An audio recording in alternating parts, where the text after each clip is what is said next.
Hi there, welcome to my channel, Connect with Imran. Today we will be discussing about Bitcoins and what happens after all Bitcoins have been mined. Does it mean the end of Bitcoin? Let's discuss. By the year 2140, something remarkable will happen in the world of Bitcoin. The very last Bitcoin will be mined, reaching the hard cap of 21 million coins. But what does that mean for miners, users, and the value of Bitcoin? Right now, miners are rewarded with newly created Bitcoin for validating transactions. But once all the coins are mined, this reward system will change. Instead of earning Bitcoin, miners will rely solely on transaction fees paid by users to process and confirm transactions.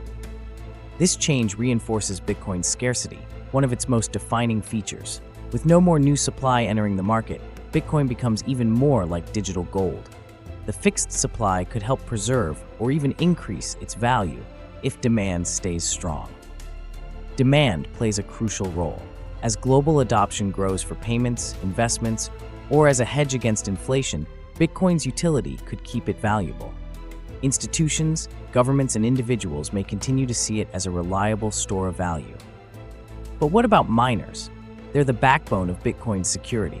Without block rewards, transaction fees must provide enough income to keep miners engaged.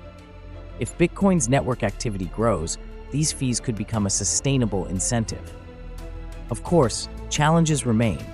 Mining must stay profitable to ensure network security, and Bitcoin will need to hold its edge as newer technologies emerge. But with its capped supply and a growing role in the global economy, Bitcoin's future after the last coin is mined looks promising.